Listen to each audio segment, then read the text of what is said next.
Hello students, welcome back to Prep On. We are studying history and polity for your state level examinations. चलिए इसको आगे बढ़ाते हैं. आज इंडियन पॉलिटी पढ़ते हैं. We have studied fundamental rights.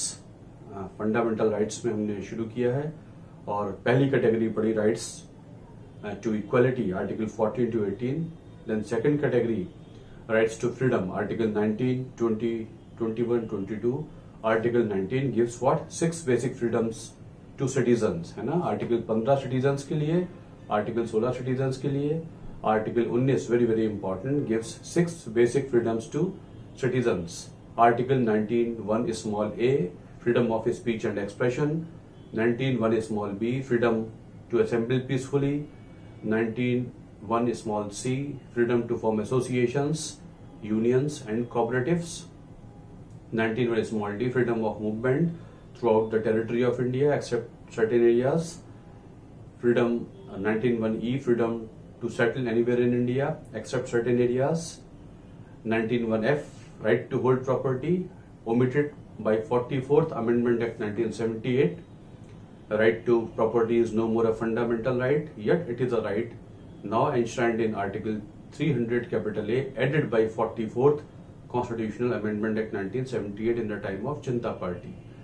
Discuss किया था हमने 19(1)G right to follow profession of choice. Still government can earmark for itself certain areas जहां पर और लोग काम नहीं कर सकते.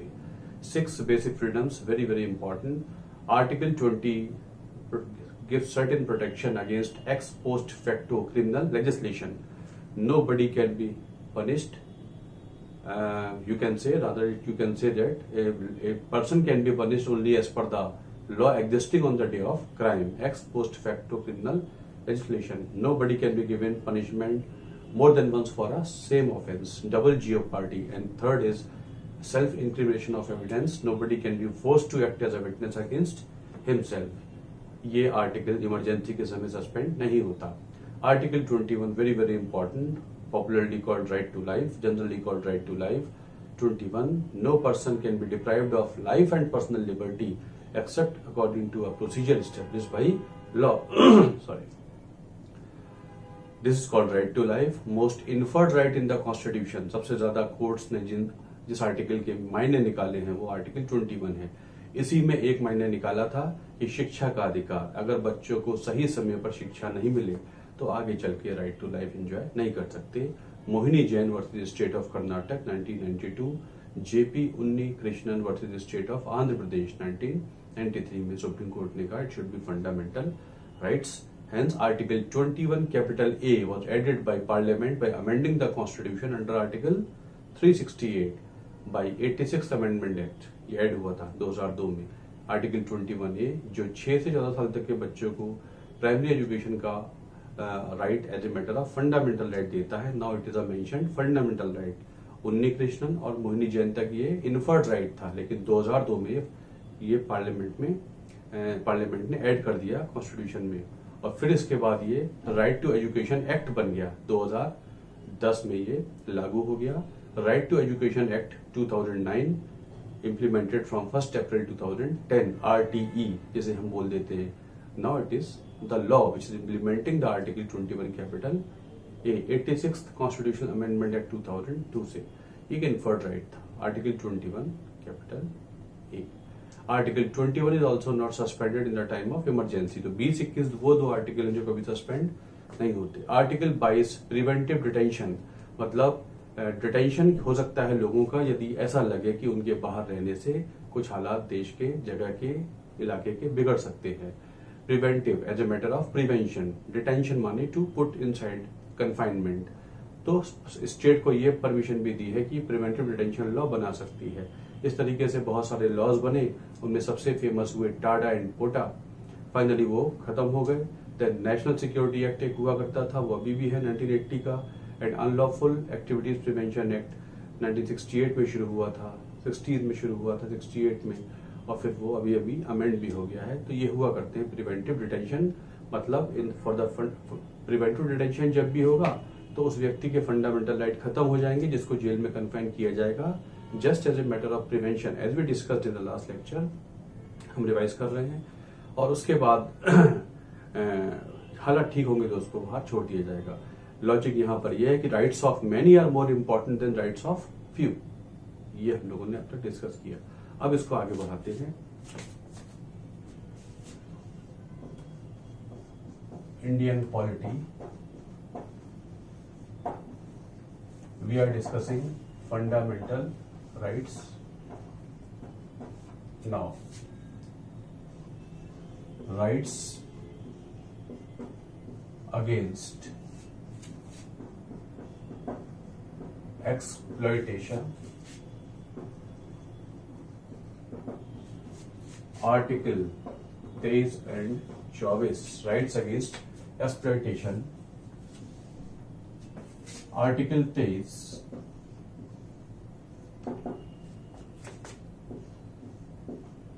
prohibits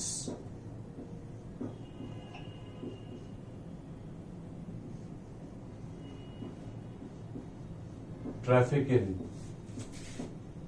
human beings,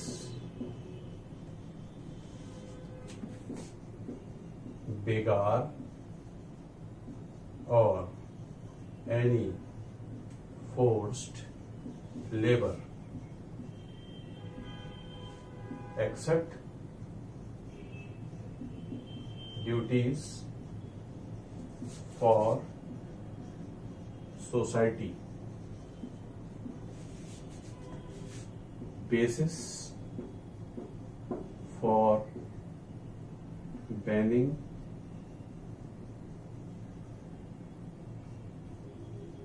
forced labor. Article 23, rights against exploitation. Traffic in human beings का मतलब होता है इंसान की खरीद फरोख्त प्रोहिबिट की जाती है। इंसानों को सामान के तरीके से खरीदा बेचा नहीं जा सकता, इसको कॉन्स्टिट्यूशन प्रोहिबिट करता है। बेगार, बंधुआ मजदूरी है ना, बिना पेमेंट के काम कराना, बंधुआ मजदूरी एक मेडिवल प्रैक्टिस हुआ करती थी। और किसी भी तरीके का फोर्स लेबर, किसी से जबरदस्ती काम नहीं करा सकते, प्रोहिबिट करता है article 23। It prohibits traffic in human beings. Human beings can not be bought और sold like commodities. Nobody can be forced to work with money, without money, with multiple sums of money if he doesn't consents to work.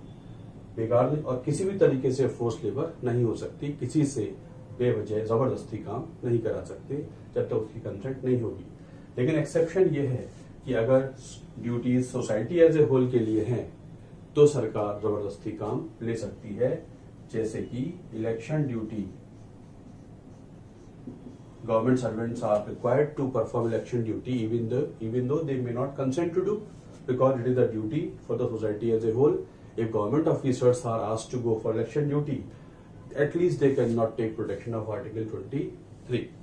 अगर आपसे question पूछा जाए कौन सा article है जिसके basis पर फोर्स लेबर बैन करने के लॉज बनाए जाते हैं, तो आपका आंसर होगा article 23. Article 23 is the basis on which the laws are framed for banning the forced labor in the society. Force labour को बैन करने के लॉज बनते हैं आर्टिकल 23 में।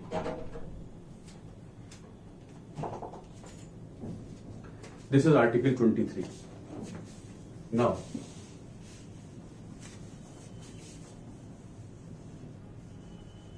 Article 24,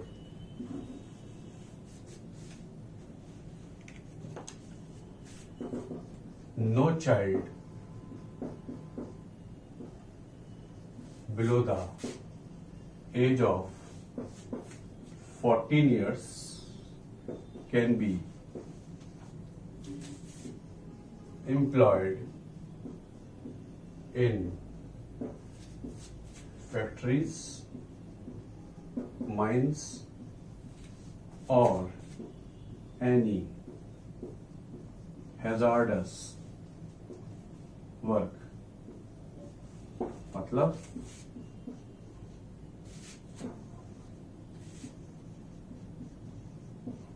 child labour Under which article child labor is banned? Your answer is Article 24. No child below the age of 14 years can be employed in factories, mines or any hazardous work. किसी भी बच्चे को यहाँ पर काम नहीं करा सकते. यहाँ से कुछ और भी इन्फ्लुएंसेस निकाल सकते हैं कि चाइल्ड लेबर टोटली बैन कर दी जाए. तो आर्टिकल 23 में वो बेसिस है जिसके बेसिस पर लॉज बनते हैं जिसमें बैन की जाती है बंधुआ मजदूरी, चाइल्ड लेबर. और चाइल्ड लेबर खत्म करने के लिए गवर्नमेंट को एक्शंस लेने होंगे ताकि चाइल्ड लेबर खत्म हो जाए.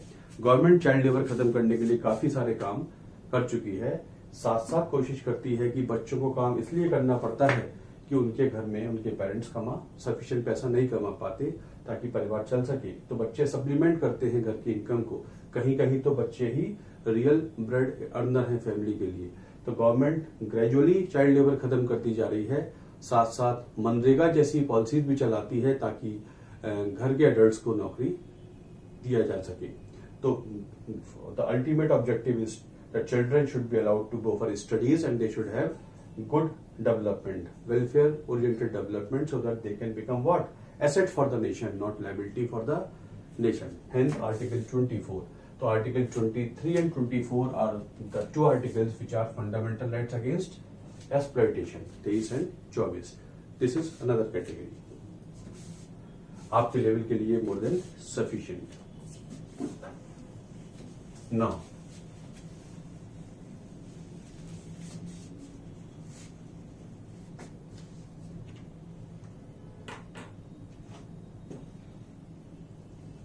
Rights to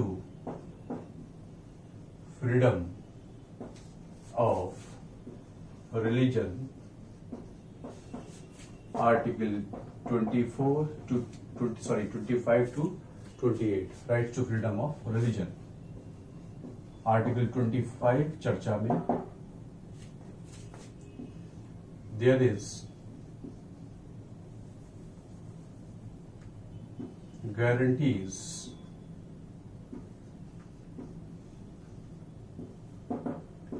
freedom of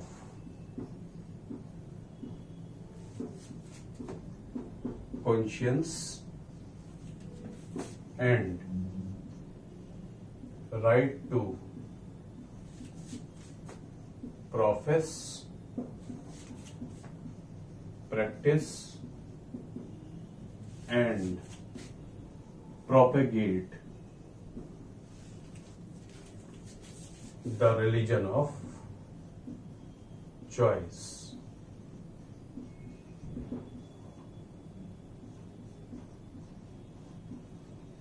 Subject to restrictions. Article 25. Article 25 guarantee करता है हर व्यक्ति को that everybody has freedom of conscience and right to profess, right to practice and right to propagate religion of choice. हर व्यक्ति को ये अधिकार है कि वो अपनी इनर कॉन्शियंस को जैसे चाहे डेवलप कर सकता है. That is, everybody has freedom to mold his inner feelings. Freedom of conscience making का मतलब अपने थॉट्स को, इनर फीलिंग्स को जैसे चाहे डेवलप कर सकता है. गॉड है, गॉड नहीं है, आकार है, निराकार है, फॉर्म के साथ है, फॉर्मलेसनेस है, उसका थॉट वो जैसे चाहे डेवलप करे. और जो कॉन्शियंस का मतलब होता है one has freedom to mould his inner feelings with respect to god in whatever manner one likes. जैसे चाहे गॉड को माने ना माने, आकार में माने, निराकार में माने. फ्रीडम ऑफ कॉन्शियंस है हर व्यक्ति के लिए. और जो उसने सोचा है उसको एक्सप्रेस करने का अधिकार भी है. तो everybody has freedom to of making his conscience and then right to profess, right to practice and right to propagate religion of choice. Profess का मतलब होता है one can openly declare his choice. मतलब इस देश में किसी को अपना धर्म बताते हुए कोई डर होना नहीं चाहिए. ये उसका फंडामेंटल राइट है. He can profess his choice, openly declare that I follow this particular religion. Practice, right to use symbols and rituals associated with religion. हर एक के लिए फंडामेंटल राइट है कि वो अपने धर्म से संबंधित सिंबल्स हैं, रिचुअल्स हैं, वेशभूषा है, उसे as a matter of fundamental right follow कर सकता है. And right to propagate religion of choice. और अपने धर्म को स्प्रेड भी कर सकता है। One can spread his religion for the benefit of other, use symbols etcetera which are mentioned in the और यूज्ड इन द रिलीजन। इस आर्टिकल 25 में 4 अधिकार मिले हुए हैं व्यक्ति को जो धर्म से संबंधित हैं। एक तो अपनी इनर फीलिंग्स को वो मोल्ड कर सकता है जैसे चाहे, और व्यक्त कर सकता है कि वो किस रिलीजन को फॉलो करता है। उस धर्म में इस्तेमाल होने वाले सिंबल्स हैं, रिचुअल्स हैं, एटसेट्रा है, उनको फंडामेंटल राइट के नाते इस्तेमाल कर सकता है। दूसरों के बेनिफिट के लिए धर्म को आगे भी बढ़ा सकता है as a matter of fundamental rights. Sabarimala की इशू है या और जो इश्यूज हैं उनमें भी आर्टिकल 25 चर्चा में आ रहा है कि क्या एसेंशियल प्रैक्टिसेस हैं जो रिलीजन में फॉलो हो सकती हैं या नहीं हो सकती हैं। सो this is article 25, very very important. It is the article by which everybody can follow the religion of his choice. However, it is subject to certain restrictions. Restrictions के अनुसार है ये, अगर पब्लिक ऑर्डर, मोरालिटी, हेल्थ, लेकिन ये जो fundamental rights उपलब्ध हैं ये सब्जेक्ट टू रिस्ट्रिक्शंस हैं। अगर आपके रिलीजन फॉलो करने से पब्लिक ऑर्डर डिस्टर्ब होता है तो इट मे बी रिस्ट्रिक्टेड, आपके नैतिकता के मापदंड वायलेट होते हैं, मे बी रिस्ट्रिक्टेड, और आपकी हेल्थ रिस्ट्रिक्टेड अफेक्ट होती है, मे बी रिस्ट्रिक्टेड। इनको देखते हुए, अगर इनमें कोई प्रॉब्लम नहीं है, इनको देखते हुए everybody has as a matter of guarantee right to follow religion of his choice. Is article 25 very very important आपके समझने के लिए। Article 26, Article 26, Article 26, 27, 28 not that important for your exam, but you should know क्योंकि complete हो जाएगा फिर। 26 says that it provides that every religious denomination can establish and maintain institutions for religious purposes। हर धार्मिक समुदाय, रिलीजियस डिनोमिनेशन का मतलब यही समझा जाता है एक group of people.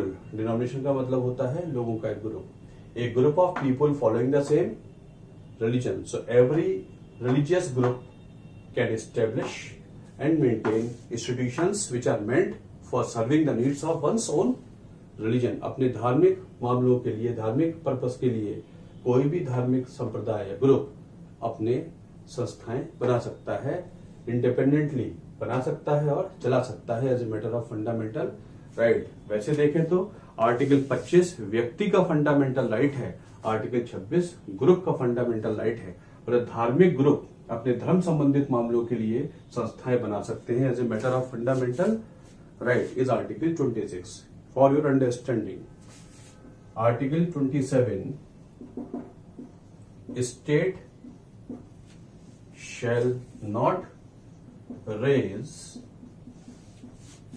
any tax in the name of religion. Article 26, state shall not raise any tax in the name of religion. No public money can be used for one particular religion। देखिए article 27 का मतलब है कि सरकारें धर्म के नाम पर कोई टैक्स नहीं ले सकती।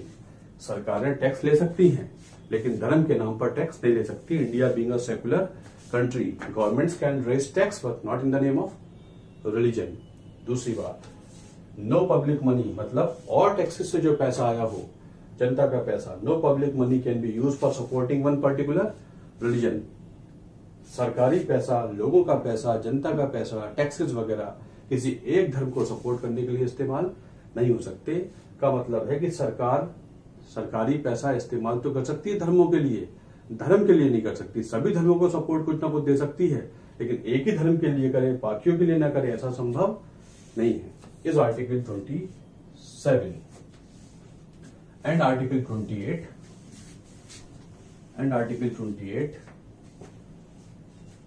no religious instructions can be imparted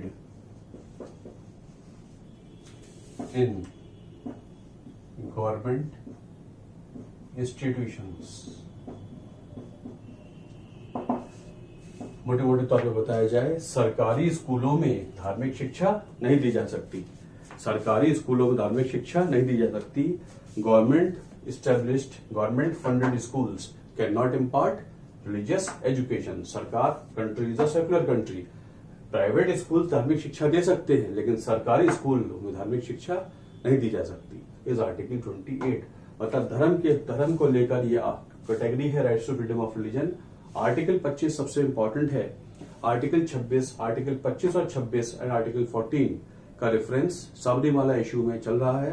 क्या सबरीमाला का जो संप्रदाय है वो एक धार्मिक संप्रदाय है? अगर धार्मिक संप्रदाय है आर्टिकल 26 में, तो उसको अपने धर्म संबंधित मामलों के लिए फंडामेंटल राइट होना चाहिए। आर्टिकल 25 में राइट टू प्रैक्टिस रिलीजन, धर्म फॉलो करने का अधिकार है, तो हर ग्रुप की एज की महिलाओं को मंदिर में जाने का अधिकार होना चाहिए। आर्टिकल 14 इक्वलिटी है, कुछ महिलाओं को जाने का अधिकार है, कुछ महिलाओं को जाने का अधिकार नहीं है। तो article 14, 25, 26 are being discussed in the issue of Sabarimala temple. तो और 27 ये कहता है कि धर्म के नाम पर टैक्स नहीं हो सकता, और टैक्सेस से आया हुआ पैसा एक धर्म के लिए इस्तेमाल नहीं हो सकता, सभी धर्मों के लिए इस्तेमाल हो सकता है। और सरकारी स्कूलों में धार्मिक शिक्षा नहीं हो सकती। Is this particular category rights to freedom of religion. And now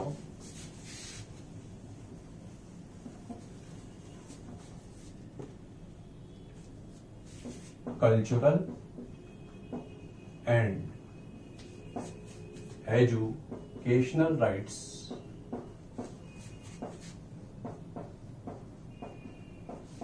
article 29 and 30। article 29, every group or every section of citizens having a distinct culture, language or script shall have the right to conserve the same। Her section of citizen, article 29 किसके लिए? Citizens के लिए। 15 नागरिकों के लिए, 16 citizens, 19 citizens, 29 citizens. Every section of citizens, which section having a distinct what culture, language or script of its own shall have what right to conserve the same। वो सारे minority groups, जो छोटे छोटे ग्रुप हैं, जो भाषा से भिन्न है, जो लिपि से भिन्न है, या उनका कल्चर बिल्कुल अलग है, उन्हें पूरा अधिकार है कि उनका कल्चर, उनकी भाषा या उनकी लिपि खत्म होती जा रही है, डेप्लीशन की ओर जा रही है, तो उसे कंजर्व करने के लिए उनको अधिकार है, ऑर्डनरी नहीं, as a matter of fundamental right. क्योंकि ये हमारी हेरिटेज है, विरासत है, और ये विरासत खत्म ना हो जाए। बहुत सी भाषाएं हैं जो चंद लोग बोलते हैं, बहुत से कल्चर हैं जो कम फॉलो हो रहे हैं या कम लोग फॉलो करते हैं, या भाषाएं हैं, स्क्रिप्ट है, नहीं सपोर्ट मिलेगा तो खत्म हो जाएंगी। अगर ऐसा कुछ लगता है उन सेक्शंस को, तो सरकारों तक से सहायता प्राप्त कर सकते हैं। यदि सरकार सहायता देती है ऐसे ग्रुप्स के लोगों को, तो ये नहीं कहा जा सकता कि सरकार एक भाषा को प्रमोट कर रही है, लिपि को प्रमोट कर रही है या कल्चर को प्रमोट कर रही है, क्योंकि ये इतने कम स्तर पे बोले जाते हैं कि अगर सपोर्ट नहीं मिलेगा तो ये खत्म हो जाएंगे। देश की कल्चरल विरासत, हेरिटेज को बचाने के लिए भी उन लोगों को दिया गया है फंडामेंटल राइट, लेकिन किनके लिए है? नागरिकों के लिए है। Article 29 and article 30 every religious and linguistics minority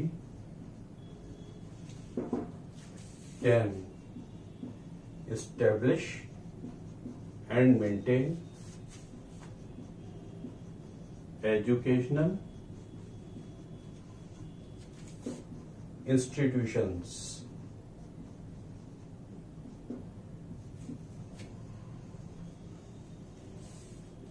Article 30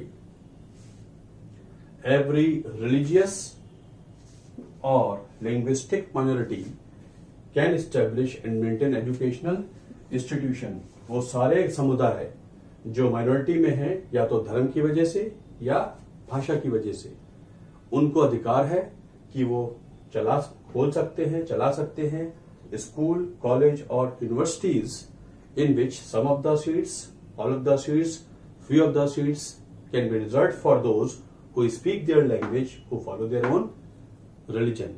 मतलब ऐसे हर ग्रुप को अधिकार है जो भाषा से माइनॉरिटी में है या रिलीजन से माइनॉरिटी में है, उनको पूरा अधिकार है कि वो अपने इंडिपेंडेंट इंस्टीट्यूशंस खोल सकते हैं। आर्टिकल 30 में जितने भी यूनिवर्सिटीज या कॉलेजेस, स्कूल्स आर्टिकल 30 में ओपन होते हैं वो कहलाते हैं minority educational institutions.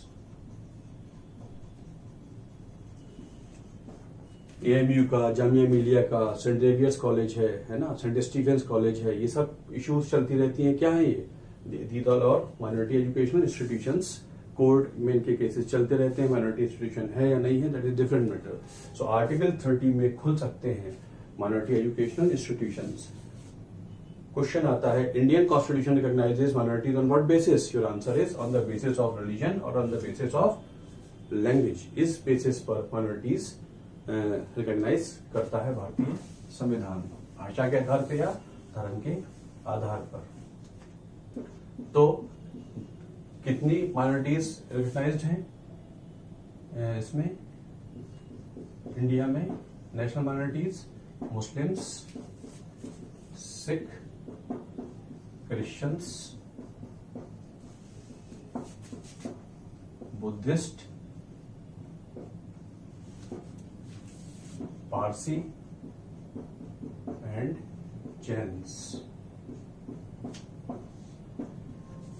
6 communities in India are recognized as minorities: Muslim minorities, Sikh, Christians, Buddhist, Parsi and Jain। The latest minority community is Jain community। मतलब इन 6 धर्मों के लोगों को अधिकार है कि वो अपने धर्म के लोगों के लिए यूनिवर्सिटी या कॉलेज या स्कूल वगैरह खोल सकते हैं, जिसमें वो चाहें तो अपनी सीटें भी सुरक्षित कर सकते हैं अंडर आर्टिकल 30। इसका मतलब ये नहीं है कि ये प्राइवेट होंगे, प्राइवेट भी हो सकते हैं। सरकार भी इनको कोई एड देने में कोई इस वजह से भेदभाव नहीं कर सकती, क्योंकि ये खुले हैं आर्टिकल 30 में। साथ साथ इनको भी शिक्षा के वो स्टैंडर्ड्स फॉलो करने पड़ेंगे जो ऑल यूनिवर्सिटी और कॉलेजेस पे लागू होते हैं। इनको अधिकार तो है, लेकिन ये कंप्लीटली गवर्नमेंट के कंट्रोल से बाहर नहीं होते हैं।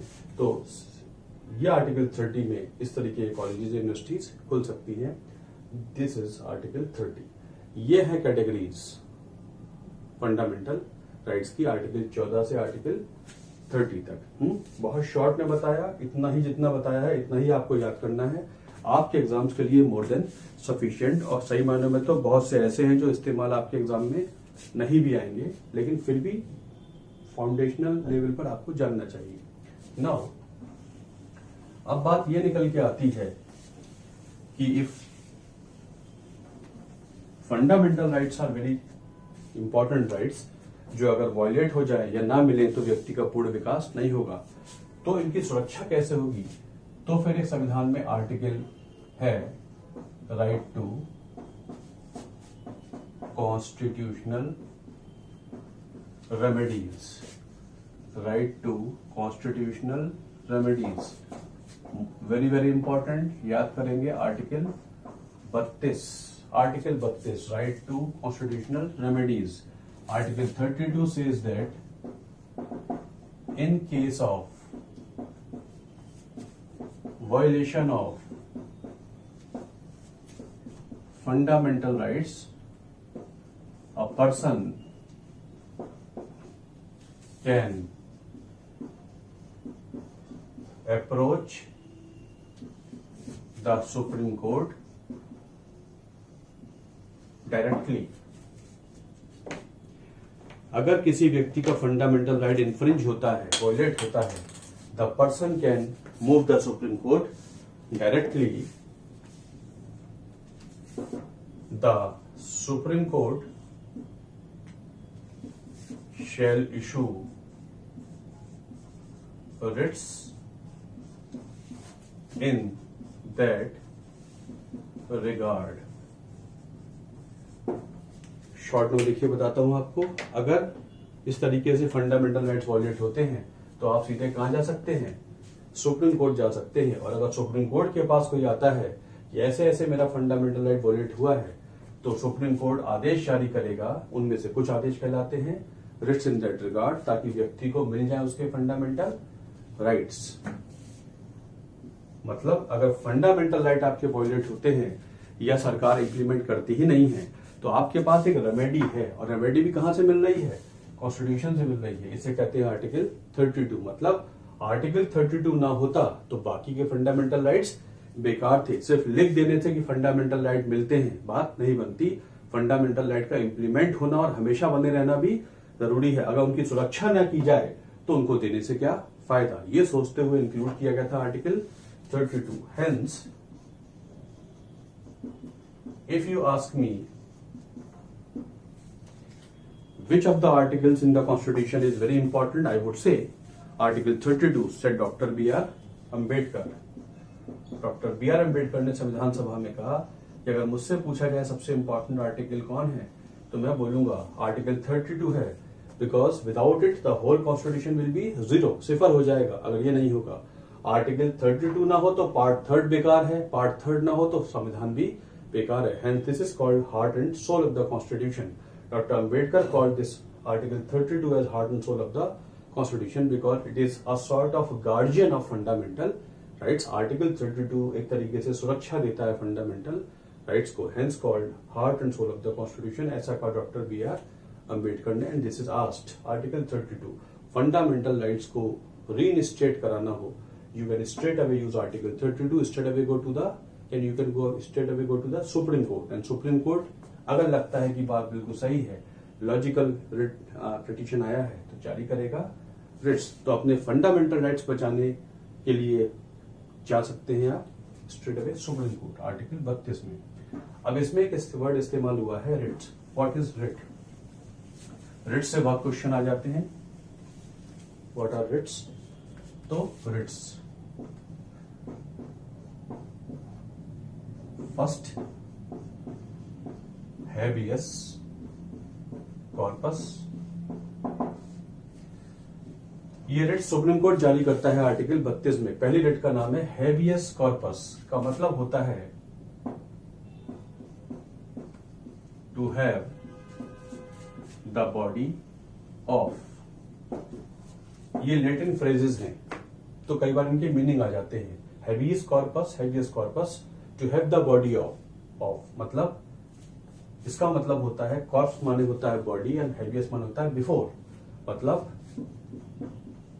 ये तब जारी होती है issued against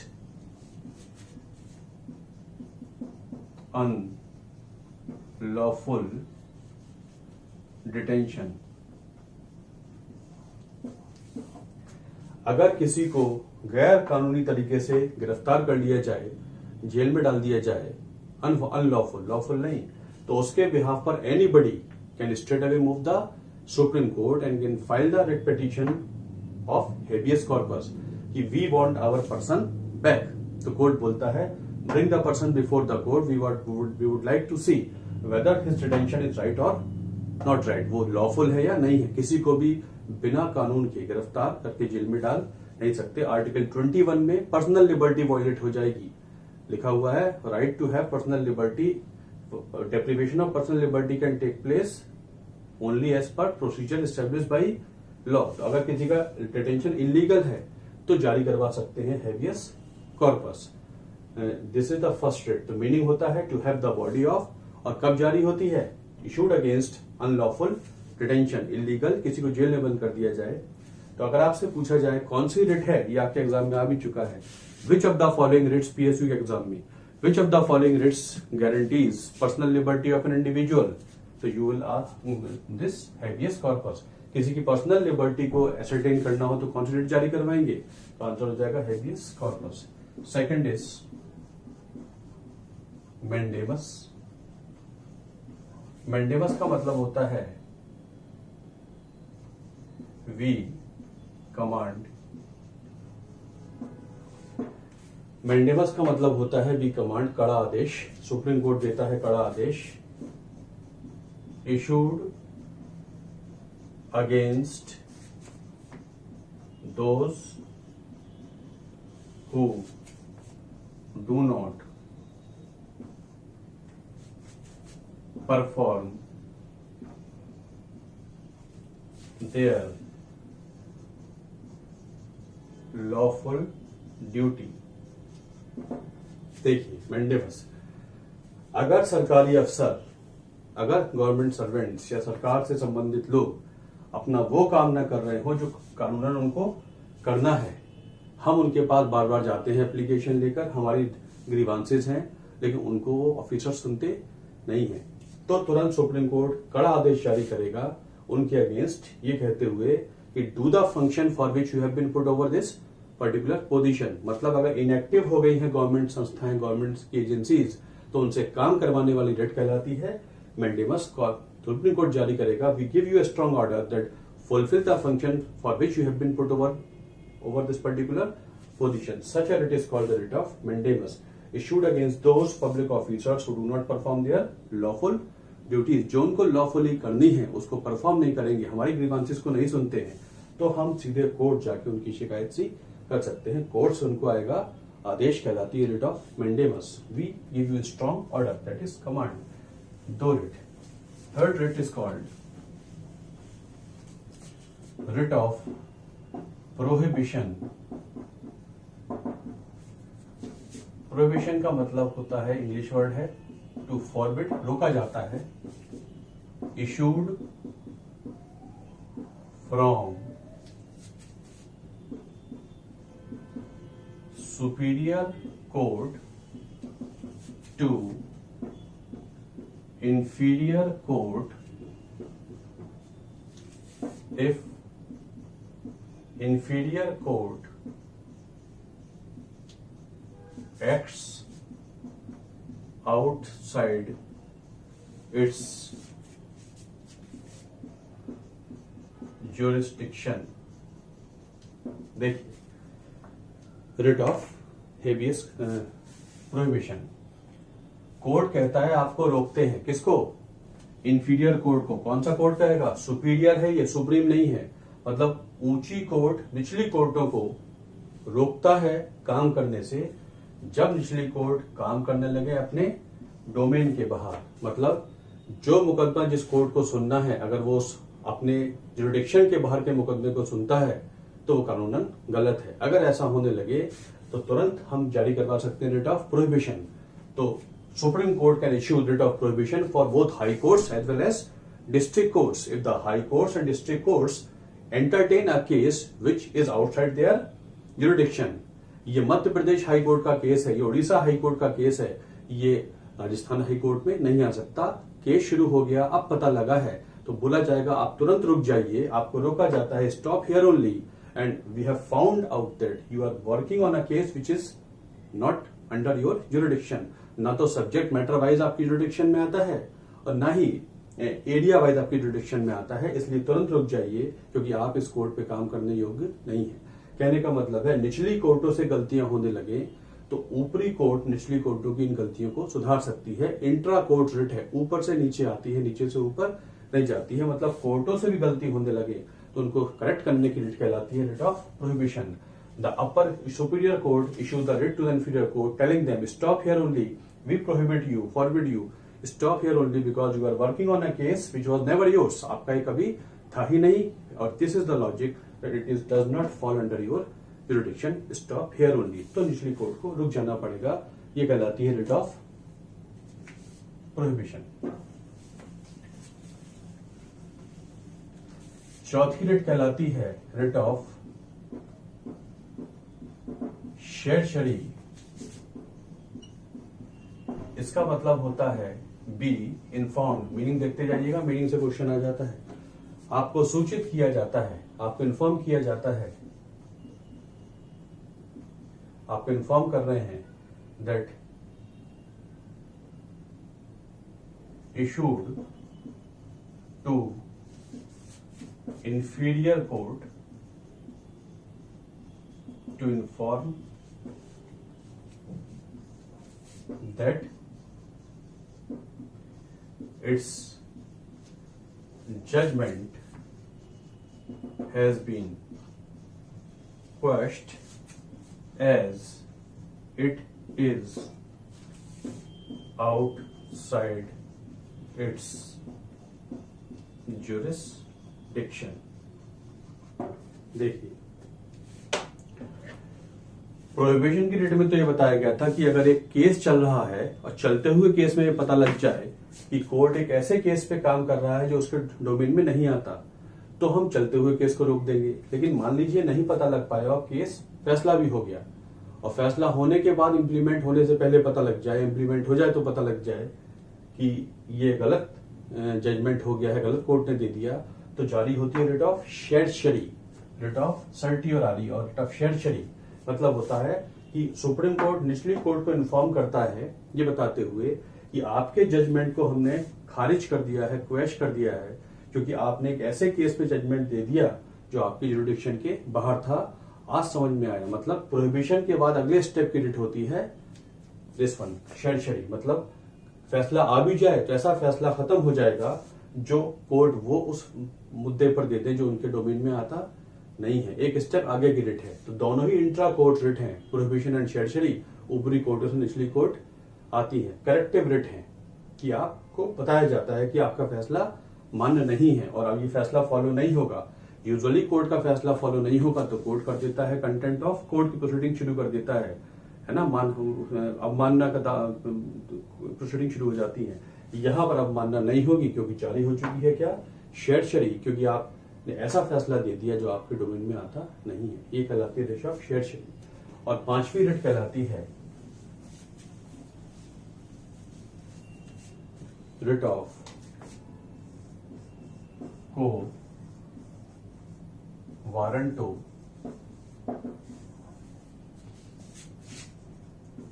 by what authority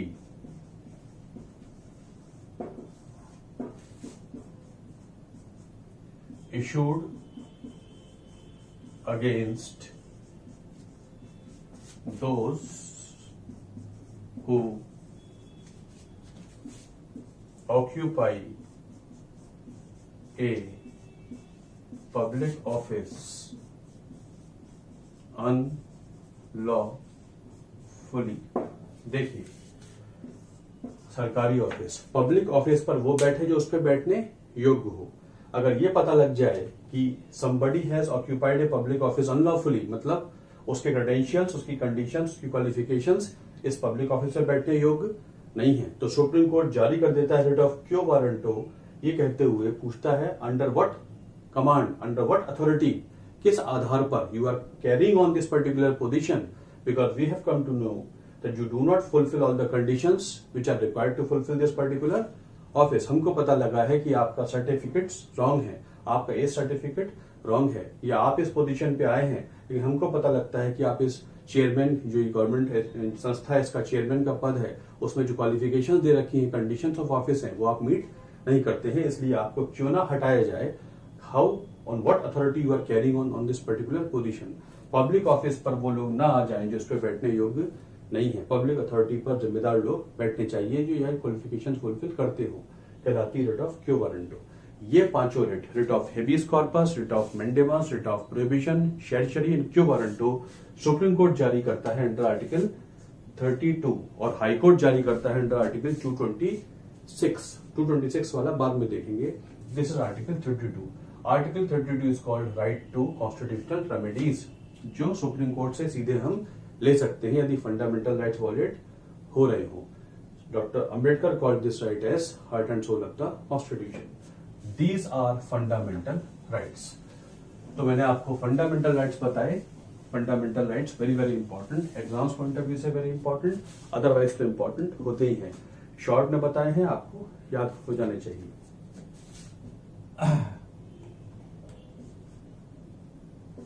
can the fundamental rights be amended? एक छोटा सा क्वेश्चन आया कोर्ट के सामने कि फंडामेंटल राइट्स इतने इंपॉर्टेंट है तो अमेंड नहीं होने चाहिए। तो सुप्रीम कोर्ट ने दो आर्टिकल्स को लेकर बहस हुई। एक तो है आर्टिकल 13 और एक है आर्टिकल 368। समझ लीजिए शॉर्ट में, no law can abridge a fundamental right. ऐसा कोई कानून नहीं बन सकता। कौन सा आर्टिकल है? आर्टिकल 13 है। फंडामेंटल राइट्स कहां से शुरू हो रहे हैं? आर्टिकल 12 से आर्टिकल 35 तक। 12 एक डेफिनेशनल आर्टिकल है जिसमें स्टेट वर्ड डिफाइन हुआ है और 13 ये है। 13 ये कहता है ऐसा कोई कानून नहीं बन सकता जो फंडामेंटल राइट को कट शॉर्ट कर दे, मतलब उसको कट शॉर्ट नहीं कर सकता। कहने का मतलब है फंडामेंटल राइट्स अमेंड नहीं हो सकते। ये आर्टिकल 13 में लिखा है। आर्टिकल 368 कहता है parliament can amend the constitution. बस यही कहता है, parliament can amend the constitution. अब दोनों आर्टिकल्स में कंट्राडिक्शन दिखता है। आर्टिकल 13 को समझे तो इसका मतलब ऐसा लॉ नहीं बन सकता जो फंडामेंटल राइट को शॉर्टन करे, एवरेज करे, मतलब अमेंड करे। और 368 कहता है parliament can amend the constitution, और कोई लिमिटेशन भी दिखाई नहीं पड़ती। तो कौन सा आर्टिकल ज्यादा इंपॉर्टेंट है? इस पर सुप्रीम कोर्ट में कई सारे मुकदमे गए, उनमें 2 मुकदमे आपके लिए इंपॉर्टेंट है। उनका उससे कंसेप्ट निकलता है। 1967 Golaknath versus state of Punjab. Supreme court said fundamental rights are unamendable. याद करेंगे आप 67 में, इससे पहले ये शुरू हो गया था, है ना, शंकरी प्रसाद केस, सज्जन सिंह केस वगैरह में सुप्रीम कोर्ट ने कहा था अमेंडेबल है। 67 में Golaknath versus state of Punjab में कहा कि फंडामेंटल राइट्स अमेंड नहीं हो सकते, फंडामेंटल राइट्स अमेंड नहीं हो सकते, ये कह दिया गया। इस फैसले को पार्लियामेंट ने नहीं माना और 1971 में 24th कॉन्स्टिट्यूशनल अमेंडमेंट एक्ट पास किया और लिख दिया, अपने लिए लिख लिया, parliament can amend fundamental rights. मैं आपको जस्ट बता रहा हूं समझाने के लिए। तो 1971 में उन्होंने अपने लिए संविधान में लिख के ले लिया कि ये जो आपने फैसला दिया है इसको हम ओवरटर्न करते हैं और इसमें लिख देते हैं संविधान में अमेंडमेंट करके कि पार्लियामेंट फंडामेंटल राइट्स को अमेंड कर सकता है, और आप कह रहे हैं कि फंडामेंटल राइट्स अमेंड नहीं हो सकते। इसलिए फंडामेंटल राइट्स हमने लिख लिया तो संविधान हो गया और संविधान फॉलो पार्लियामेंट करेगा। तो fundamental rights can be amended. 1971 में 24th अमेंडमेंट एक्ट से इसमें लिख दिया गया कि parliament can amend fundamental rights without any kind of limitation, ये लिख दिया गया। इसको चैलेंज कर दिया गया, 24th अमेंडमेंट एक्ट को चैलेंज कर दिया गया ये बड़े इंपॉर्टेंट केस में, जब पार्लियामेंट ने कह दिया कि हमारी अमेंडिंग पावर पे कोई लिमिटेशन नहीं है, हम तो पूरा संविधान अमेंड कर सकते हैं। तो ये 24th अमेंडमेंट आपको बताया था, ये चैलेंज हो गया सुप्रीम कोर्ट में और केस का नाम पड़ा Kesavananda Bharati versus state of Kerala. 1973 13 जज बेंच, 13 जजेस बेंच, 13 जजेस बैठे थे एक साथ। इतनी बड़ी बेंच भारत में आज तक नहीं बनी। Kesavananda Bharati case versus state of Kerala, supreme court ने कहा fundamental rights are amendable but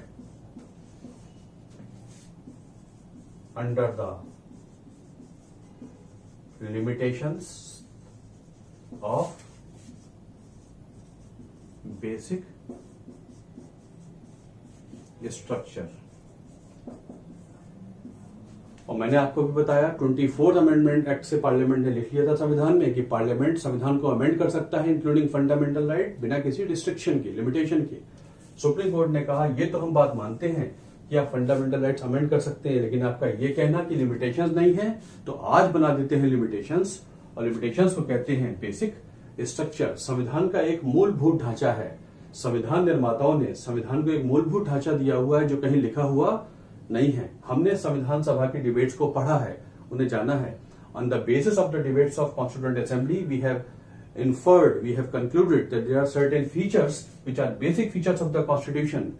This is the basic structure. If you disturb the foundation of this particular structure, the whole building will collapse. इसलिए संविधान भी पूरा क्रम्बल कर जाएगा अगर संविधान की बेसिक स्ट्रक्चर को आप डिस्टर्ब कर देंगे। इसलिए आप संविधान को अमेंड करिए, फंडामेंटल राइट्स को अमेंड करिए, लेकिन आपके अमेंडमेंट से लगता है कि the basic structure is being disturbed, then we will do judicial review and your amendment shall be held as null and void. So you shall amend the whole constitution including fundamental rights but do not enter the domain of basic structure. उन सारे features को आप amend नहीं कर सकते जो कहलाएंगे basic structure. और सुप्रीम कोर्ट ने फिर बताने शुरू किए केस दर केस कि क्या क्या हो सकता है basic structure. Secularism is basic structure, free and fair elections is a basic structure, is a basic structure. Federal system is a basic structure. Many more. बहुत लंबी सी लिस्ट है। तो सुप्रीम कोर्ट बता देगा कि आपके अगर किसी भी अमेंडमेंट से लगता है कि संविधान का बेसिक स्ट्रक्चर डिस्टर्ब हो रहा है तो हम कर देंगे जुडिशियल रिव्यू, और आपका जो लॉ है वो इस नाते चेक हो सकता है कि वो कहीं बेसिक स्ट्रक्चर को डिस्टर्ब नहीं कर रहा है। उस नाते इंडिपेंडेंस ऑफ जुडिशरी,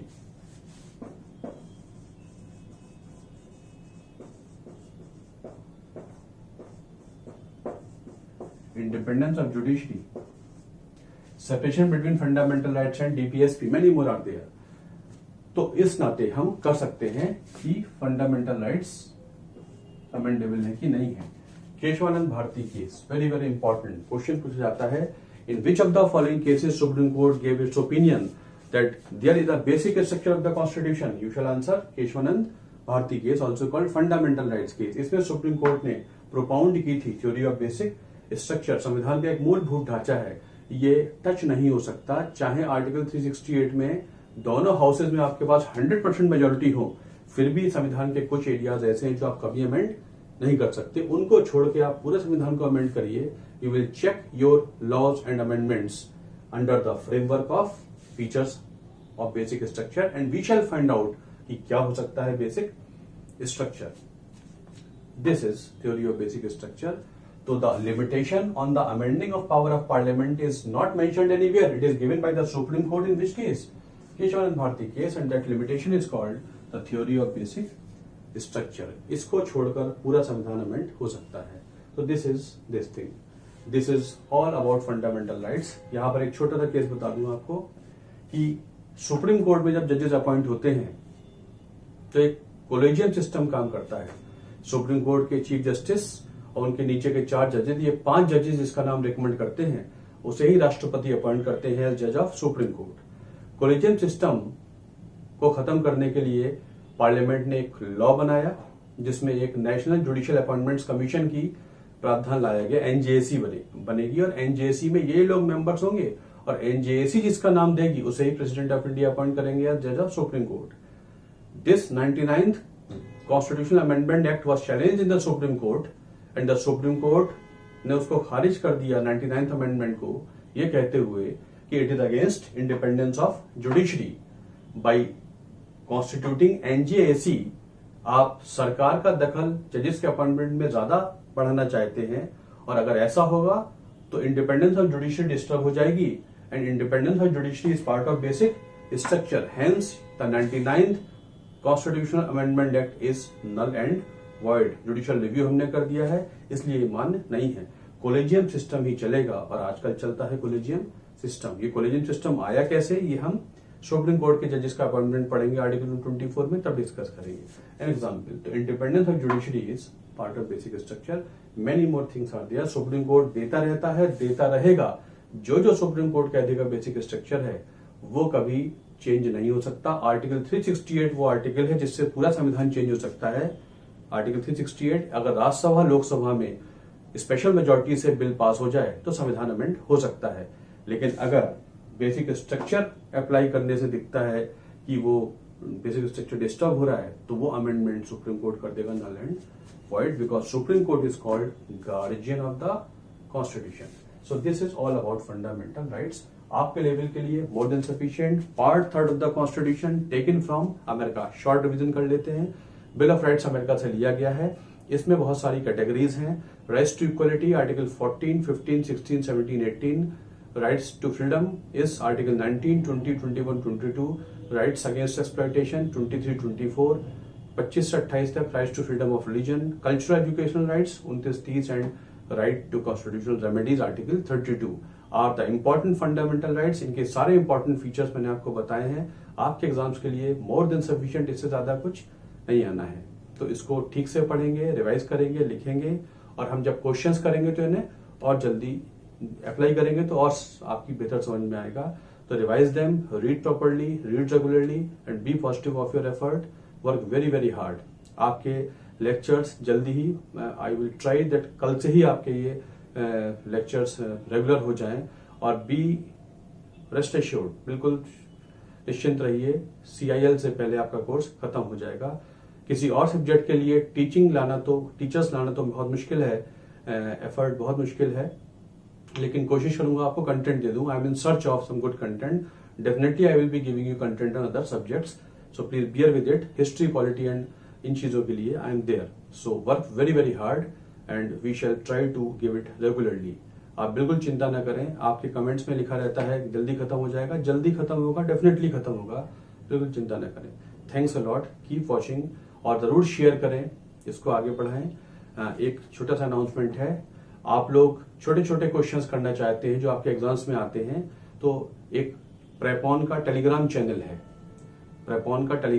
है, उसे आप ज्वाइन कर सकते हैं। वहां डेली बेसिस पर करंट अफेयर्स की इश्यूज आती हैं, और बहुत सारे क्वेश्चंस पोल आते रहते हैं, डेली बेसिस पर। डेली बहुत सारे क्वेश्चंस आते हैं, उन्हें आप सॉल्व करेंगे तो आपके छोटे छोटे एग्जाम्स हैं, इनके बहुत सारे क्वेश्चंस हैं, बेसिक क्वेश्चंस हैं, वो हमारी टीम उसमें डालती रहती है, वो आपके लिए बहुत हेल्पफुल होंगे। Please do join this particular Telegram channel with the name of Prepon. उसको ज्वाइन करेंगे, आपको फायदा होगा। सेकंड थिंग, मैंने पिछले लेक्चर में बताया था, आप में से जो लोग टेस्ट सीरीज ज्वाइन करना चाहते हैं, free test series for prelims 2020 है, तो प्रीलिम्स 2020 के लिए, सिविल सर्विसेज के लिए, जो लोग हायर लेवल की तैयारी कर रहे हो, वो हमारी prepon.in वेबसाइट है हमारी, prepon.in, उस पे जाइए, prepon.in पर।